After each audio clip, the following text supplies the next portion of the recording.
and rolled my eyes as he pulled out a set of keys and unlocked the door.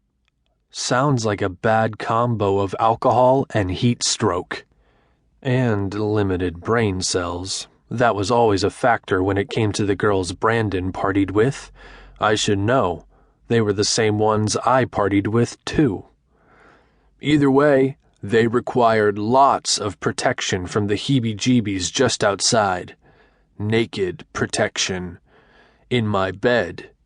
Win-win. You know what's really creepy, though? Apparently there's an old abandoned mental institution 5 miles or so from here. Isn't that fucking awesome? There was no sarcasm in his voice. He meant it was awesome. Awesome, I repeated half-heartedly. And creepy. But I had a few problems bigger than an abandoned building miles away. Brandon threw the keys on a side table as we entered the massive room.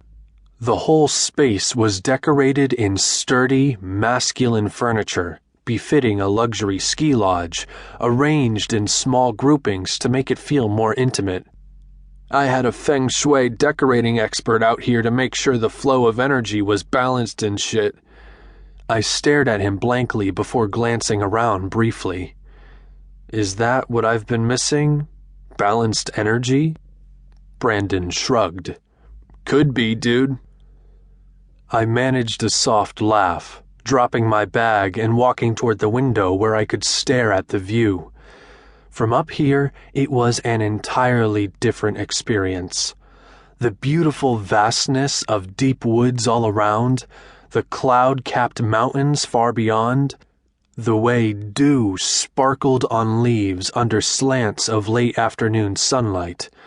I silently stared for several minutes. So you're really going to leave me here, huh? I asked without turning, my voice sounding more desolate than I'd intended. Nothing except air, forest, stone, and sky. Oh, and an abandoned mental institution. Couldn't forget about that. Well, and myself. The one thing I could never escape. Although I was damned good at trying. Out here, though? Brandon paused. Yeah, I really am. And you're going to be good, better than ever. You know it's... Yeah, I know.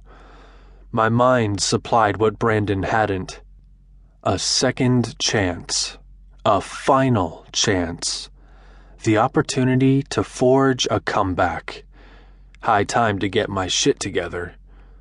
I continued to stare out the window. The beautiful simplicity of the landscape felt like a mockery of the dirty, roiling complexity inside me. Or maybe it wasn't complex at all. Maybe it was the simplest thing in the world. I was a goddamned fuck-up.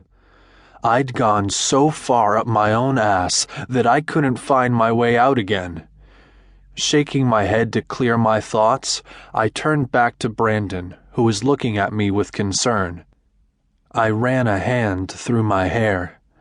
I needed a shower. Cringing, I asked, "Will you tell me what happened last night?" Brandon paused. You don't remember any of it? Bits and pieces.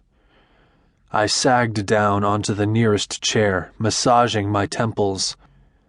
I still felt the remnants of the massive headache I'd woken up with, thanks to the copious amount of alcohol I'd consumed the night before. And the fact that I needed a fix? I remember Paul tossing me out. My agent. His face filled with red-hot rage as he very literally kicked me out of his house. Sprawled in the dirt, groaning, gritty saliva dripping down my chin as Brandon dragged me up. You fucked Sabrina in the downstairs bathroom, man. The whole party heard it. Sabrina, Paul's beautiful, blonde trophy wife. Nausea rolled through me. Oh, shit. Fuck. I fell back on the chair.